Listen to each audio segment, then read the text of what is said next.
grievance chair. At the time the bill closed, he says, I was the last one out of the bill. Good afternoon, everyone, and welcome to this dedication of a new plaque to commemorate the Battle of Homestead. I'm John Hayner. I'm president of the Battle of Homestead Foundation. We're a diverse organization of citizens, workers and union members, educators, artists, and historians. Our purpose is to preserve, interpret, and promote a people's history, focused on the significance of the dramatic labor conflict here at Homestead in 1892. Today's commemoration advances that goal by bringing clear, perhaps new information to the general public about the significant events that happened here so many years ago. We're grateful to see so many of you here today to help revitalize this sacred site. We especially want to recognize our elected officials and dignitaries who have joined us today. We're going to introduce them. If you could just hold your applause till the end, it'll save some time. Okay? From the Borough of Homestead, Betty Esper, Mayor, Council President Lloyd Cunningham, Wanda Burwell, Homestead Council Member. From the Borough of Munhall, sorry, the Borough of Munhall is not represented here. From the Borough of West Homestead, Mayor John Diddat. From Rivers of Steel National Heritage Executive Director August Carlina. From the Steel Valley School District, Superintendent Ed Ware. Representing Allegheny County Chief Executive Austin Davis. Allegheny County Council Representative Paul Klein. United Steelworkers of America Vice President Fred Redmond. State Representative Paul Costa. Good. Thank you very much.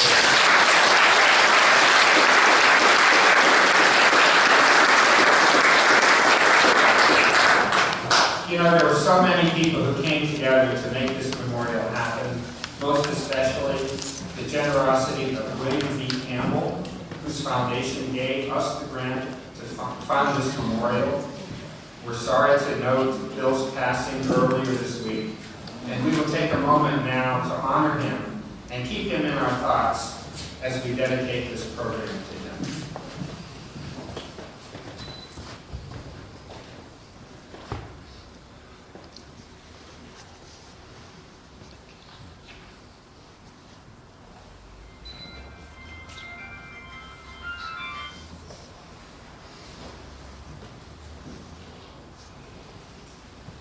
Thank you. One of the goals of the Battle of Homestead Foundation had for this event was to work with the Steel Valley High School students to infuse in them a sense of the history of this valley and the people who made it one of the great engines of progress. To Mark Fallon, the Steel Valley High School history teacher and mentor from the History Club, thank you. Mark's here, I know.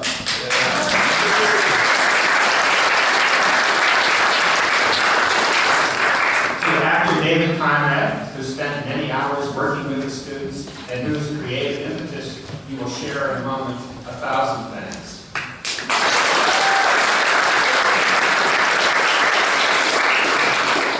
Our backdrop today was painted by artist Jennifer Rendell, and we thank her for having it here to grace our event.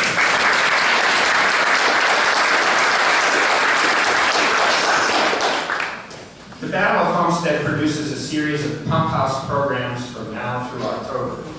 You've received a flyer summarizing all the topical Thursday evening films and Saturday panels and discussions addressing important labor and progressive issues, starting with the movie The River Ran Red tonight at 7:30. You're all welcome to come to attend.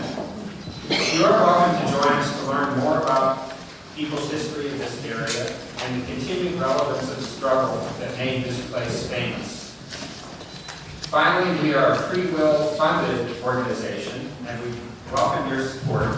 You can find a collection jar and an email newsletter sign-up sheet among the volunteers who greeted you. So now it is with great pleasure to welcome a very special guest that we have.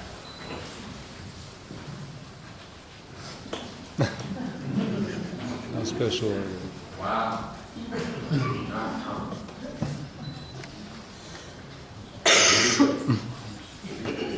I'm stumped.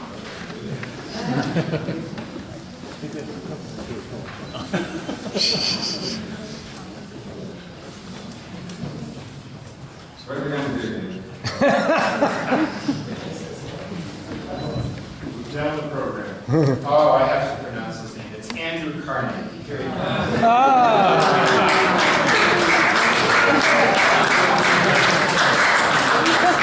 Thank you all, thank you. It's so good to be back. Thank you so much for coming to my mill. Fellow workers all, he is an enemy of capital who seeks to array capital against labor. He is an enemy of labor who seeks to array labor against capital. I tell you, from my gospel of wealth, it is a false division. What we must seek is a plan whereby, when the employers, the mill, are receiving high prices for their product, the employees, the workmen, will receive high wages. And per contra, when the mill and the employers are receiving low prices for their product and barely any profit, then the employees will receive low wages. If we can find this plan, we will all be in the same boat. There will be a feeling of brotherhood between employees and employee. There will be no antagonism. There will be no more class warfare. No. Rather, a feeling. I do not wish this little affair at Homestead to be considered a war between labor and capital. This was a war, if it could be so styled, between laboring men, these Pinkertons, and us. They were there under pay, but the man who has employed them was safely placed away by the money he has wrung from the sweat of the men employed in the mill, employing in their stead workmen to go there and kill the men who have made his money.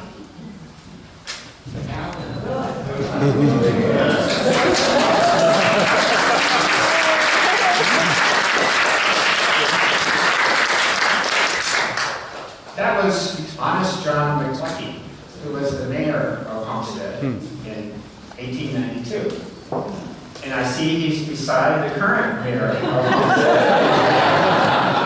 Betty Esper. Betty, can you come on up? John McCluskey.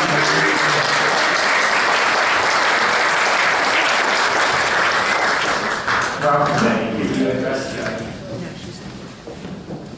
You had told me this, I would want a picture of Mayor John McCluskey, which I have in my office. It wasn't as cute as me, but all mayors were all men anyway. I'm still the first female mayor, so.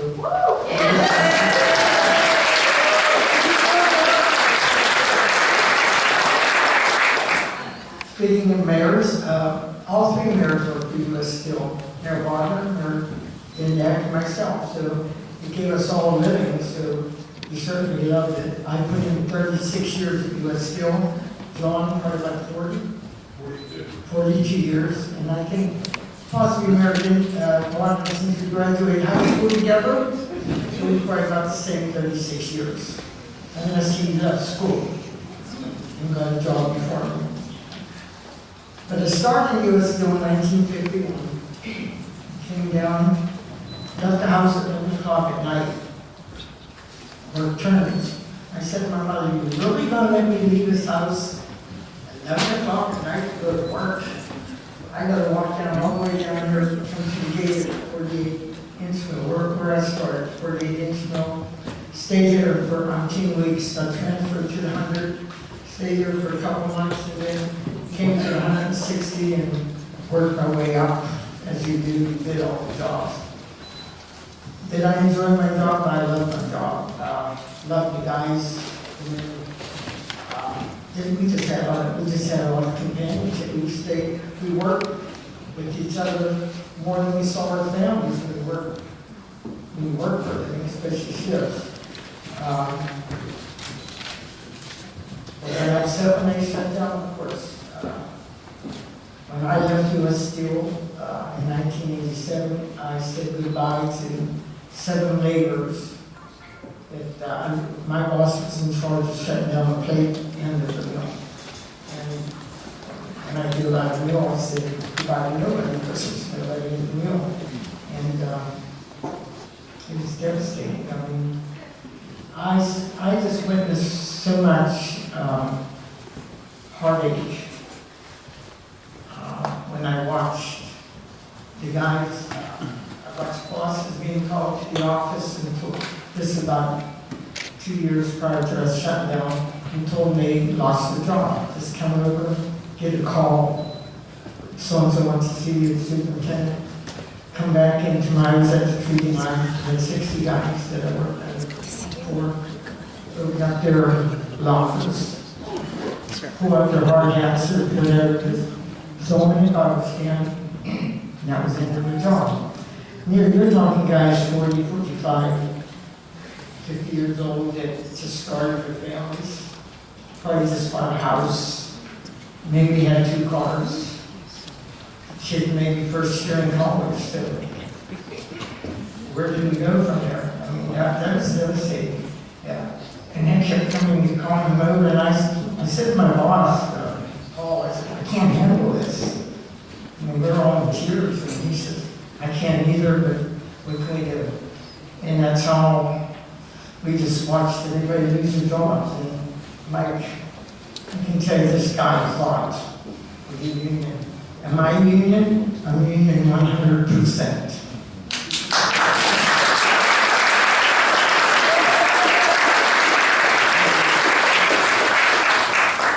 I'll tell all of them, what's the term they use, millennials?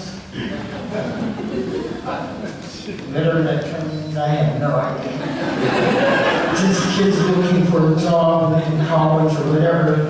And if it weren't for the union, tell you all young people this. I went on strike for 6 months, 1959. I went on a couple strikes.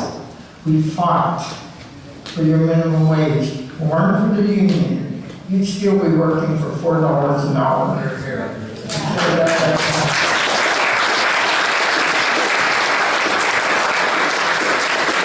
I think when we left, what was it, $8 an hour, $9 an hour? That was it. That's when we left the union. So can you imagine if it weren't for the union giving your health care, your hospitalization, your good wages, nobody else is going to fight for you.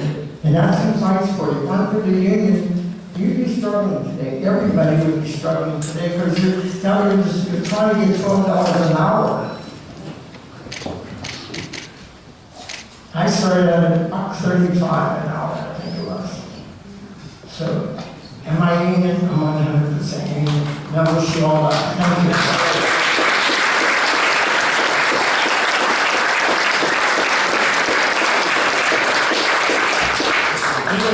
You and John McLucky would have been a great pair. I'd like to introduce Ed Ware, the superintendent of Steel Valley School.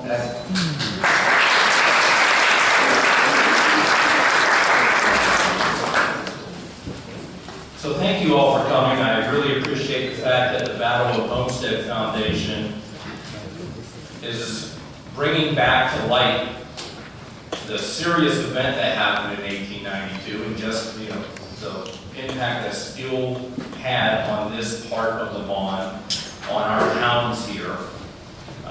Not only did they want to bring that back to light and put a focus on it with this new historical marker, but they wanted to work with our school district also. And I will tell you that it pleases me so much that our students are here and that they're taking part in this. There was no requirement that that had to happen, but they chose to make it.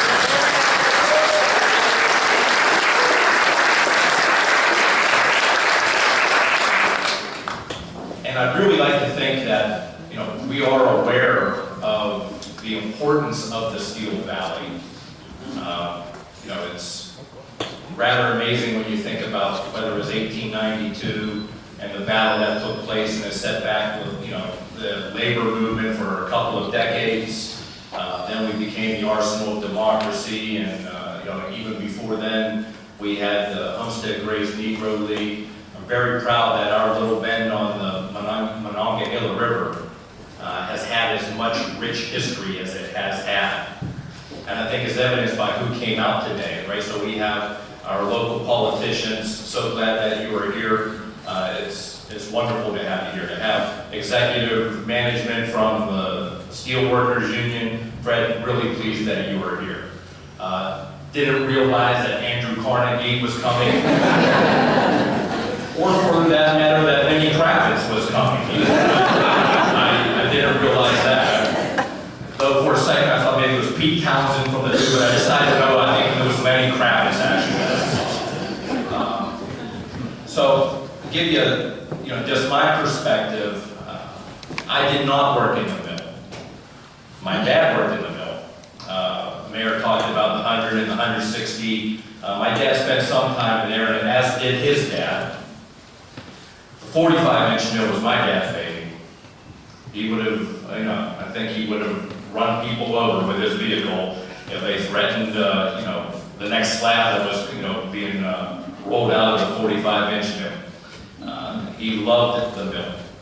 The work ethic that the man had, I hope I have some amount of that. I will tell you, I don't think I'm as tough as my dad. I don't think I have a work ethic that quite matches his. And I would like to think that I'm decently tough and have a pretty good work ethic, but the man was he was a rock, he was a force. He had great pride in what he did in the steel mills. And that pride that he had, I hope I have some of that. I know I have some of that. But that's also the pride that Bill Campbell had. And I hope I managed to talk about Bill without weeping, because I've had a difficult time doing that this week. But, I can't even express to you the sense of grief that I feel on a personal level. But just as a community member, we just lost our biggest cheerleader by far. He had an awfully big checkbook, and we benefited from that tremendously. But his heart is so much bigger than the checkbook. So much bigger. And, just the fact that he supported this event and so many other things that happened around here, they're just tiny examples. If you Google him online right now, the different people that are posting things online, spanning the entire country, that had so much of an impact due to Bill and their relationship with him. And I can tell you, Columbia University and New York City were awfully special to him. Obviously, Silicon Valley was.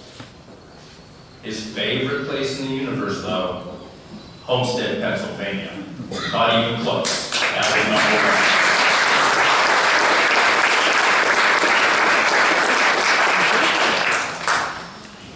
So, I am grateful that I had the chance to tell you a little bit about Bill and just my feelings. I try not to get too personal with my boss, because I don't think it's good for the superintendent to be out here crying, especially when there's cameras rolling.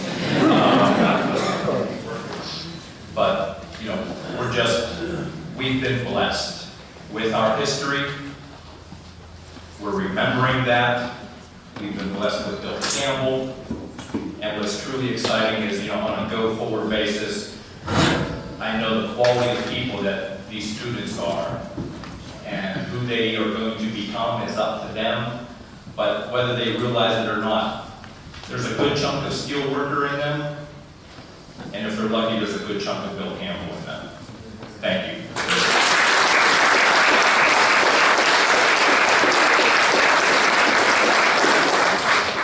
Let's hear from one of the students, Ricky Wright, reading a poem.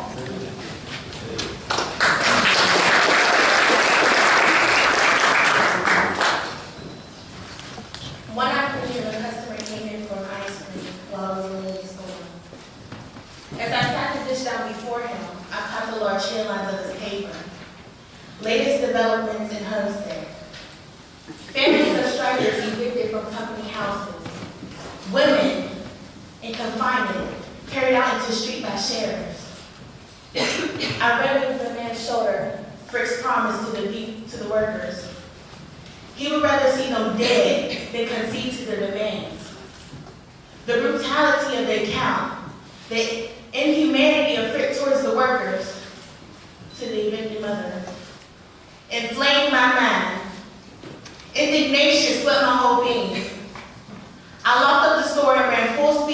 blocks to our little flag. It was Homestead, not Russia. I knew it now. We belong in Homestead.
In the 1980s, there was a lot of Steeltown lore about the years of complacency and excess.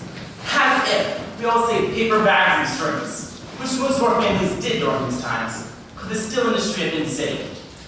Bill staring things, besides overmanning. The decline of the steel industry was caused by pilfering from the mills. He once said, "I don't think anybody in the valley ever bought a bolt. If they needed a bolt, they took a bolt." And by shop stewards misusing lost time for union businesses, which the union, not the company, paid for. Saren says he once saw locals at Homestead 1397, actually sitting around shooting the breeze. when they should have been working. Oh my God, workers actually resting. This kind of chicken shit Presbyterianism is common in stories among the valley. Given the massive amount of capital that flowed through the industry, this concern with petty extravagance is simply laughable if it didn't tap into a larger blaming myth. Hard work and diligence are the keys to success. If somebody or something fails, it must be because of laziness and complacency. That's bullshit. You want to know what the problem was? Credit. Debt. We don't want to be people of property. A second car? Why not a boat? A little hunting cabin? We want it to be them, when we should have been proud of just being us.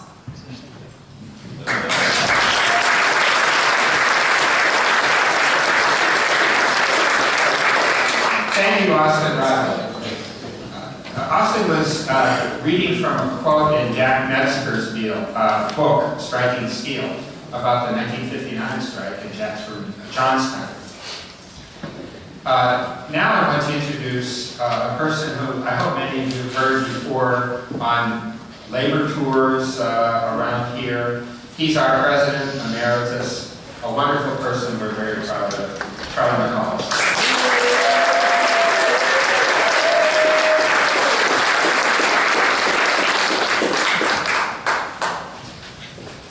Why should young people care about the home strike? Why should anybody care about the Homestead strike of 1892? It was a watershed. It was a hinge of history. It was a defining moment. It changed the way working people lived their life. 1892, skilled workers lost control of the production process. Corporate power became a dictatorship, a one-party state on the shop floor. For 45 years, until the return of the Union in 1937, it was a political dictatorship that ruled the community as well. Workers lost any right to a job. They could be fired for good reason, bad reason, or no reason. A person's livelihood, the course of their life, the survival of their family became dependent on the goodwill of a boss. Employment at will. 1937, the Steelworkers Union returned to Homestead.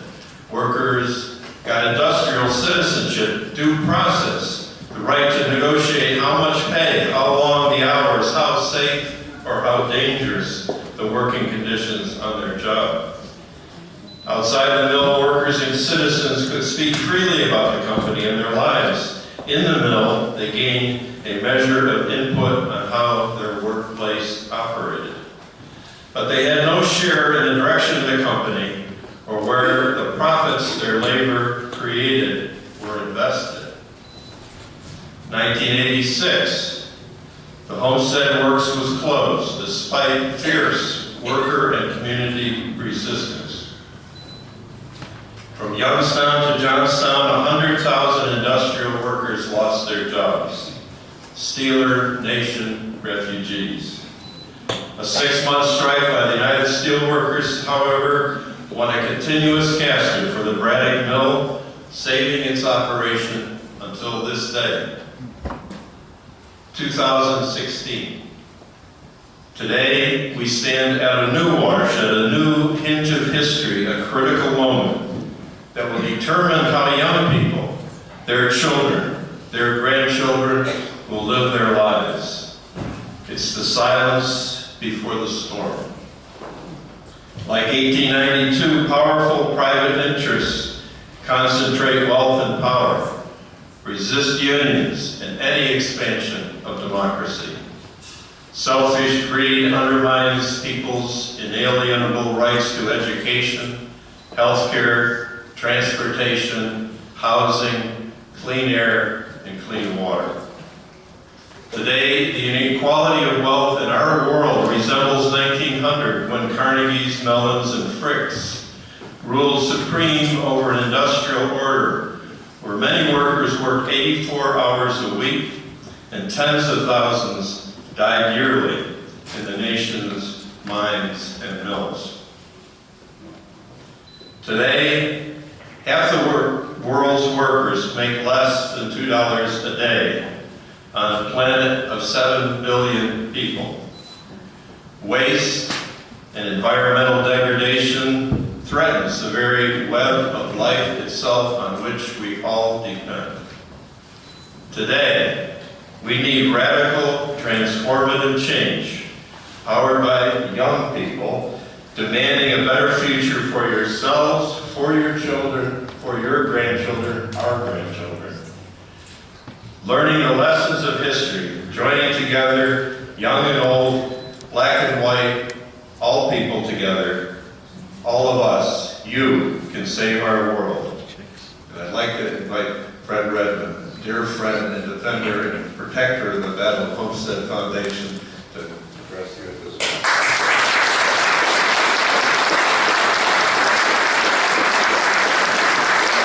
Good afternoon, everybody. You know, I've been in this place many times, and hearing the words of Andrew Carnegie in this place reminded me for a minute that it sounds like we're in a modern-day Republican town hall meeting. But I wanted to, first of all, bring greetings on behalf of my president, Leo DeRod. We wanted to be here today, but as we speak, we're having a rally downtown in support of the next senator from the Congress, from the Commonwealth of Pennsylvania, Kate McGinty. So, unfortunately, Leo could not make it. I want to thank my friend Charlie McAllister for his kind words and for everything that Charlie did. Charlie has been an inspiration to our union, to the labor movement, and to workers throughout this area for many years. Charlie, thank you very much.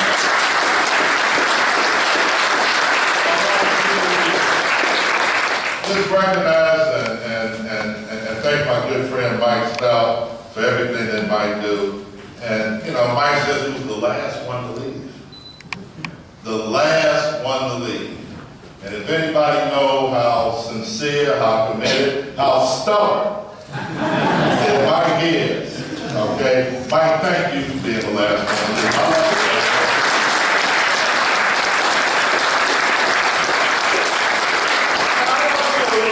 Most of all, thank the Battle of Homestead Foundation and its board of directors for inviting me here today to participate in this event, but more importantly, for your long fight and your continued fight to preserve this historic place and the memory of what happened here 124 years ago.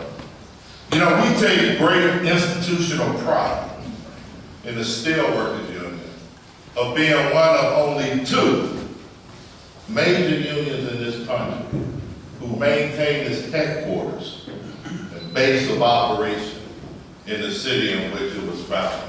Nobody else but us and auto workers remain where we was founded, and we take pride in that because this is our home. Steel workers are here, we're here to stay, we're here to fight on behalf of not just our members, but workers throughout this region because this is home. And I want to thank the Battle of Homestead.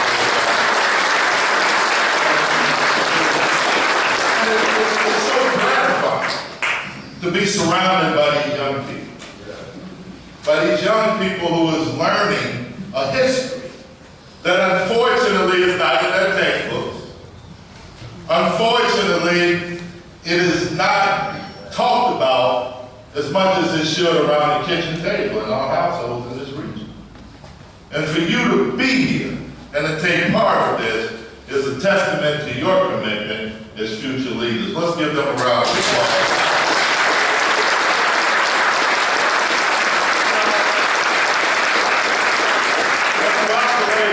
Especially for steelworkers, this is sacred ground for us. You know, we're standing in the shadow of giants, in the very place that our ancestors and our predecessors died, literally died, to have a greater voice on the shop floor. You know, they were faced with terrible working conditions, threats from management to increase productivity without regards to their safety and their health, and they were threatened with the very risk of losing their jobs. But despite the obstacles, those workers, 124 years ago, they chose to stand up for themselves and for their families. That's our legacy.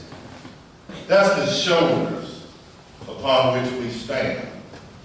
You know, and even though it was the corrupt system and Henry Frank's army of strike-breaking scabs and private security goons, they may have won the Battle of Homestead, but little did they know at that time that they sparked a fire that would ignite and still burns today. Little did they know that that was the beginning of the modern day labor movement. The labor movement was built in America right here. When workers got sick and tired of being sick and tired. When they spoke truth to power and they took a stand on behalf of all of us could have a better life. They took a stand to build the middle class. So today, during this event, we honor them. You know, they had a desire to improve the standard of living, to make workplaces safety, and retire with dignity. That's all that they want. Nobody worked in Homestead. Nobody worked in Carnegie Mills with the intent of getting rich. They worked here for dignity. They worked here to have the opportunity to build a life for them and their family. That's all they want. But they have lit this fire that the day we stand upon their shoulders, and since 1892, our movement have outlawed child labor because of them. We won the right to organize and bargain collectively because of them. And we've given workers the strong voice that they need to ensure justice and dignity on the job. We did that because of them. Because they showed us what it means and what can be accomplished when you dare to speak truth to power and stand up for your community and your family. You know, Charlie has already touched upon some questions that people might have, how anything that happened so long ago can be relevant to our lives in 2016, when so much has changed throughout the years. You know, the question strikes at the heart of so many people. The question, and when we look back, and we look at what's happening today, and we look at the things that, the issues that Charlie raised, then it should be no surprise that so many people today are frustrated. They're angry with life in America right now. You know, too many of our families today are still struggling with unemployment. They're working too hard at multiple jobs that pay poverty level wages or worse, while the richest corporations and the richest individuals proceed with the business of increasing their wealth at the expense of the rest of us. Today, we are still fighting. We're still fighting for work that brings us respect and dignity. But the war is no longer confined to a small strip of land on the Monongahela River. Our jobs and our families are still threatened, but they're threatened by something called globalization. Globalization of manufacturing in practically every sector, where the steel workers represent workers, has decimated communities across the country. See, the banks and the corporations, they push this free trade agenda that has created downward pressure on prices and wages, costing more than 1 million American jobs. And we see more than 60,000 plants that have closed in the last 20 years. I come out of the aluminum industry. I've worked in an aluminum, fully integrated aluminum plant on the south side of Chicago. Today, a lot of people don't know, Mike, is today there's only 2 aluminum smelters left in the United States. China has 58. Russia has 38. If we were to decide to rebuild our military, rebuild our planes and our aircraft carriers, we would not have enough aluminum capacity in this country. We would have to buy aluminum from China or Russia. That's the reality of where we are at today. We have overcapacity of steel that's been dumped in this market.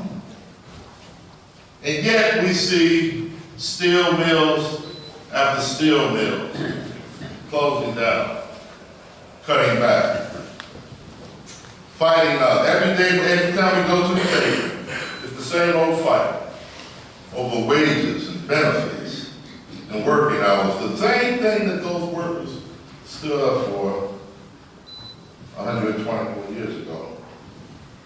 See, this country is dealing with trade partners that they break the rules by subsidizing their state-owned industries to dump products on our shores below production costs while they manipulate their currency to ensure that our products never penetrate their markets. The states have never been hired for American workers. You know, China and reckless and irresponsible growth without the regards of the rights of workers. This isn't about Chinese workers. This is about corporations and the government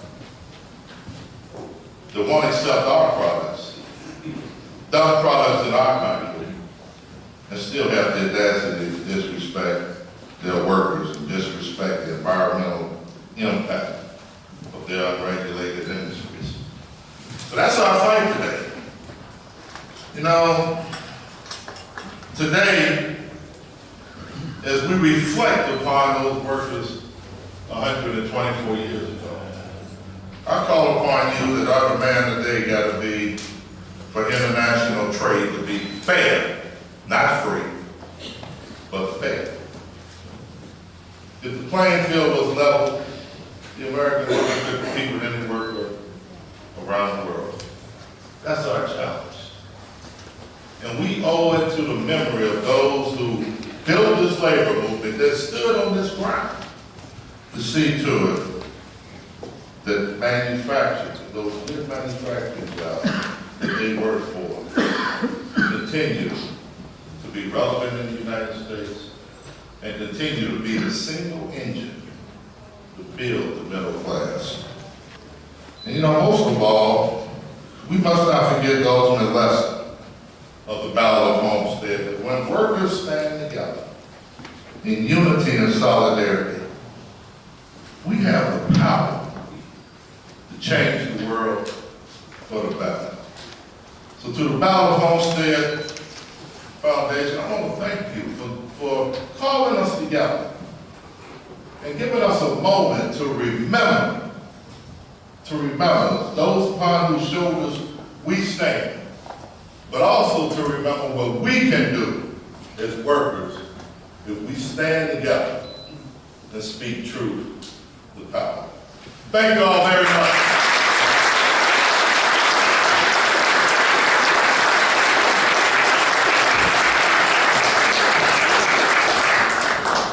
Whenever I see a truck jacked up so high, I can see the rear axle, I wonder if it's freeway, the one keeping track of the number of new cars over America, I think about how I helped make some of those cars. But we don't have any control over how fast the number turns. But anyone can come in and press my 2 buttons. But I spend half my time trying to get away with not working. It seems like that's the only way to make a 10, to goof things up. But if I goof things up, and everybody else goofs things up, then we'll all lose our jobs. But I'm paid well enough to press my 2 buttons.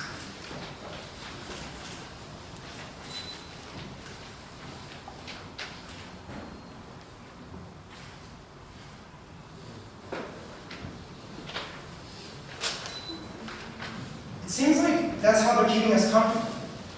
They're keeping us just enough to go into houses for debt. To go into debt for our houses and our cars. Just enough to keep us numb and distracted and tired. Just enough. I've watched the numbers slowly turn.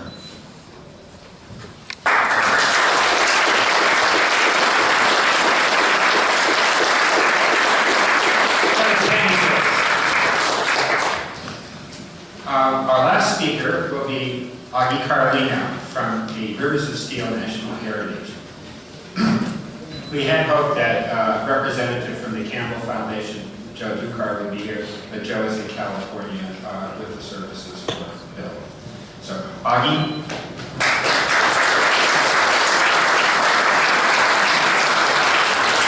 Thank you, John. Good afternoon. Well, following Fred, Rivers of Steel National Heritage Area is a private-public organization, many of you know. We are very fortunate to be here today in partnership with the Battle of Homestead Foundation, with the United Steelworkers of America, the boroughs of Homestead, Munhall, and our friends across the river, Swissville, Rankin, West Homestead down the road. Because we have all become partners in this site. And that's what I want to say just a little bit about the power of partnership when people come together to get something done. Because many of you who live in this valley remember 30 years ago when, as Betty described, the mills closed and everything was being torn down. There wasn't much hope. And there was even less hope for any of us who said that a place like this needed to be saved. That was heresy. I almost, not living here, almost got run out of town. What would you want to save this for? You're taking our jobs away. We didn't want that. We would never do that. We wanted it to be saved because we knew there was an importance to the site. A place that is sacred. These walls and this ground is holy. People lost their lives here because they fought for a cause. And that power of partnership between folks like Charlie McCollister, me, Mike Stout, Rose Trump, the public officials, Paul Costa. We didn't always get along in what we talked about wanting to do, but we had a common goal. And when you have a common goal, you can put aside personal interests and things that separate you to come together. And look at where we're at today. We sit in a site that is a national registered property, recognized by the federal government as one of the most important historic places, not just in American labor history, but American history. I get challenged quite often as I have to fundraise for my organization. I get challenged. How could you save a place like that with such a horrible story? It's not a question of how. My question back is, why should we not save it? We would not do justice to the men and women, not just 124 years ago, but on the day this mill closed, and to people working today, whether you work in a mill up in Clairton, or an ET, or if you're a worker on 8th Avenue. We would not do justice to them if we didn't try to save, as a part of America's history, the story of a worker.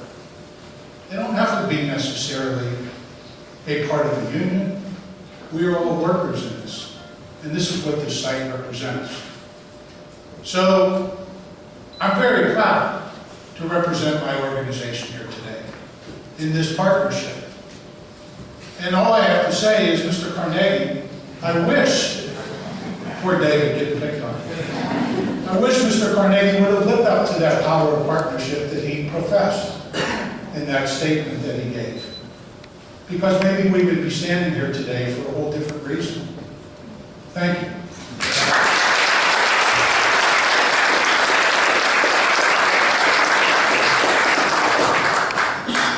I bought $1.50 worth of small red potatoes, took them home, boiled them in their jackets, and then ate them for dinner with a little butter and salt.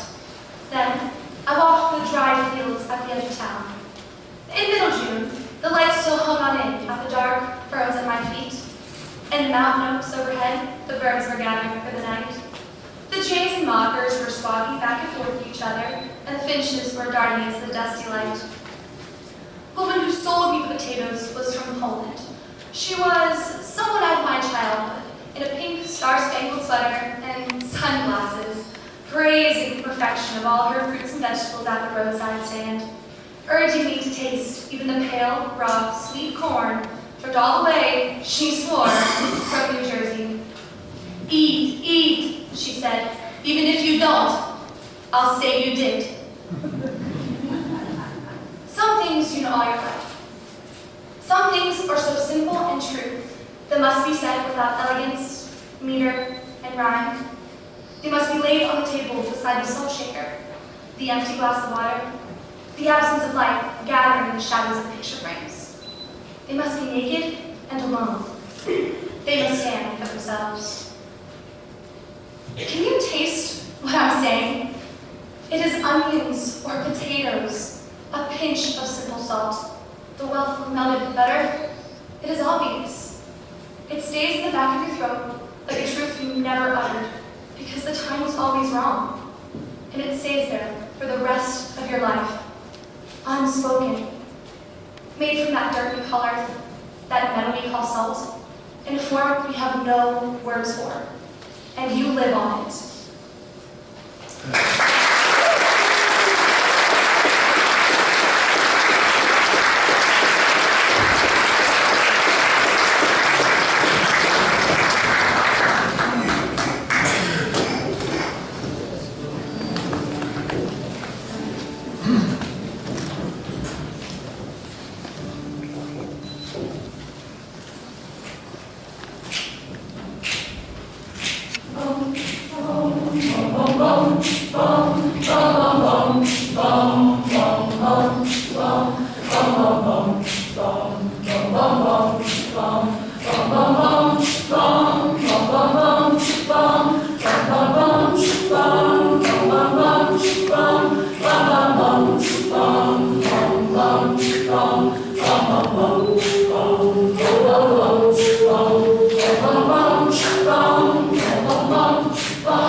Be afraid, no, no, I won't be afraid.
Good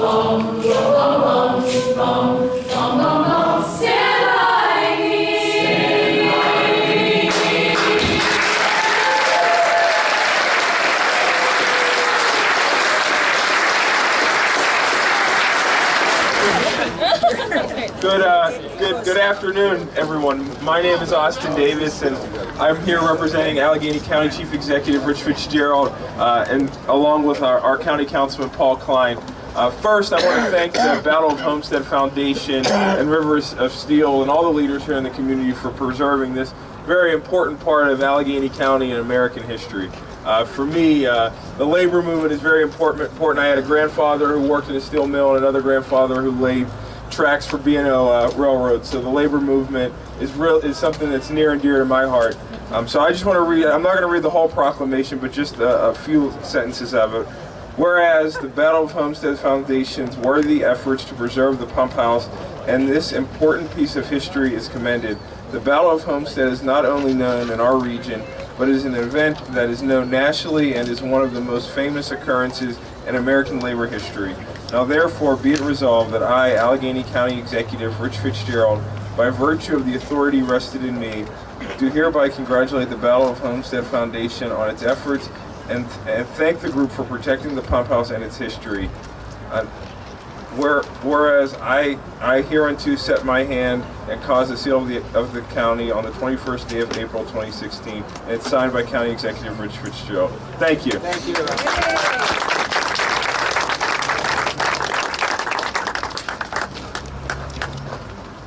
I'm Millie Bike, and I first stepped on the soil here at the pump house years ago when there were no signs or markers to tell what had happened here. I was disappointed then that there were nothing. There was nothing to explain what had happened in 1892, or the significance of the Homestead strike and lockout. And I knew that many visitors who would come here would not know that story, or and maybe knew nothing about labor history at all. This marker was designed to help fill that gap.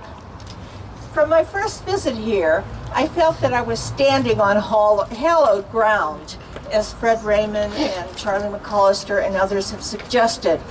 As a working class person, as a human being, and as a labor historian, I was deeply moved. I knew something about the basic events that are depicted on our marker, about how working people in the community came together so courageously to defend rights they had possessed until the strike and their union cause were defeated. These people had not sat back idly or apathetically while Andrew Carnegie, the owner of the steelworks, and Henry Clay Frick, his general manager, decided to force the deunionization of the plant and thus the destruction of the workers' collective power and influence. They fought back. Amen. The workers' goals may sound familiar and current because they are. They fought for the right to organize, the right to bargain collectively and have a contract, the right for a say about the structure of their work and their working conditions, the right to be paid a just wage. They also fought to retain basic constitutional rights such as freedom of speech and the freedom to be able to associate freely with those they chose. Although they ultimately lost the larger struggle and didn't organize successfully again until the 1930s, there is nothing that can detract from their bravery and the commitment of these courageous working people or the justice of their cause.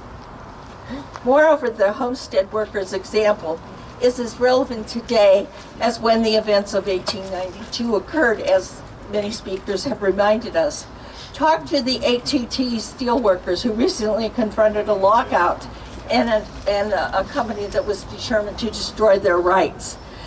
Talk to the fast food workers and others who are struggling and fighting for a $15 an hour living wage. Talk to the UPMC workers who are still struggling to form a union at their workplace, and so on.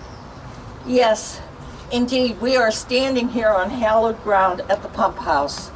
We are honoring the homestead workers and the community by remembering their remarkable struggle and dedicating this marker today. Their story, their ideals are still alive today. And in that sense, perhaps we are all homesteaders. If they could, I believe the masses of homesteaders of 1892 would today come back and say to us, thank you to those of us, all of you who came here today, and all those of you who are continuing that ongoing quest for better working conditions, for labor rights, for human rights, and for social justice. This is your history, homesteaders. Take pride in your pump house and a marker that tells an important part of your special story. Above all, let that story inspire you in the future. Amen. Come and see this wonderful.